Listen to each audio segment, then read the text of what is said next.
Chris, do you see a problem, right, with the Bucks playing down to competition? It seems like when they go up against a tough team, when they know the opponent's going to be tough, when they know they got to go out and play again, it's going to be very interesting as the schedule progresses for the Bucks because they have some tough games that are coming up. Again, they play the Kings on Tuesday. What is that? Tuesday night they play the Kings, and then not as much Thursday night, but I know they have a game coming up against the Boston's. But those teams, you got the Suns on next Sunday at in the middle of the day. Like, is there a problem when the Bucks are playing down the competition? Do you see that as an issue, or is that just kind of how things go? Like tonight is the perfect example of it. You're playing a Clippers team. Well, perfect example because you played the Clippers. You played the Clippers much better, right? You played the Clippers much better when they had their full assortment of players. You go play the Lakers. Yeah, LeBron doesn't play, and Anthony Davis only he was hampering out there, and he only scores 2 points in the fourth quarter. You find a way to lose to them because D'Angelo Russell goes for 44 on you, and then a game like tonight, like I said, the better Clippers aren't playing. You find this game gets close because Norm Powell is doing his thing, and Zubac is putting up basically 20 and 6 on you. Is that an issue? And then you'll see, like I said, I'm sure that my guess is against Sacramento and against on Sunday against the Suns, that you'll see the Bucks play up again. Like, I mean, is that natural? Is that normal? But a team for the Bucks caliber, especially when you look at Boston, right, and you see like Boston doesn't care, like they're annihilating everybody. Do you see that as a problem, a flaw for the Bucks that that for whatever reason they don't get up for some of these games?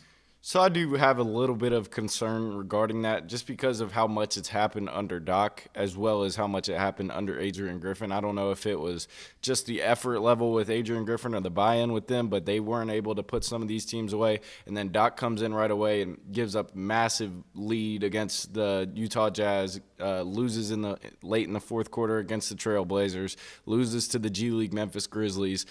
You want to have more urgency against these weaker matchups. You want to see this team come out and look dominant. And I think that's what a lot of people base, just the success level of this team is how can you take care of these lesser opponents as well as beating the good teams. So I think it is a little concerning, but where I would say that I'm not that worried about it is the fact that everybody's going to get up for the playoffs regardless. I don't think that whoever you have in the first round is going to really create any issue for effort level and how much this team buys into because it's your season on the line.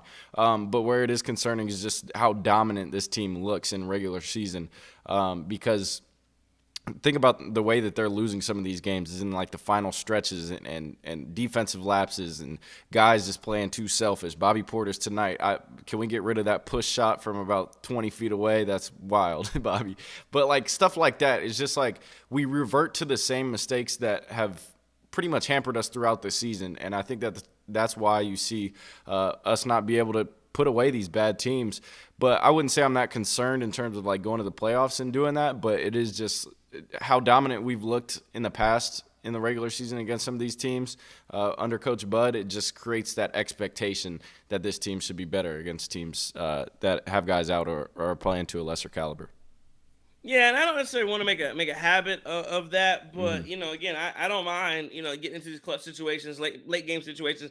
How are these guys going to respond? And again, I've talked about Doc Rivers, a ton, but I do think, and I'll agree that it is good to see that they do have a direction and a purpose, a functionality for this offense when things get into the clutch. You know exactly what they want to get into. They want to get the ball to Damian Giannis' hands, and they want to let those guys cook and let those guys make all the decisions. And so again, a night like tonight, game a little bit in the balance. You're happy to see Dame hit those shots. You're happy to see Giannis make clutch free throws. And so if you are gonna play in the clutch, it's fine. But you want to see the Bucks win those games. And again, they spam that 2-man game all game long. For like I said, first quarter tonight. And then they got back into it, and they look really good doing it. So again, you want to continue to get those reps. You want to get those reps you want to get those reps not only just getting them, but you want to get those reps in high leverage situations because to your point, that's what the playoffs are going to be about: high leverage situations, in and out, and you have to make those plays. And again, I think, I get it. I know Boston did get a clutch win the other night. but they have not faced a lot of adversity. And that is a difference. There is a big difference in a team that has faced a lot of adversity. When they get down in the games, they know exactly what they want to go to, know what they want to run, know what feels comfortable to them versus a team that's basically blowing everybody out. And that's really the difference right now that I've seen between a Boston and a Milwaukee. And hopefully that will come to fruition late into the season, late into playoffs, hopefully when in the East Conference Finals, if and when these two teams meet.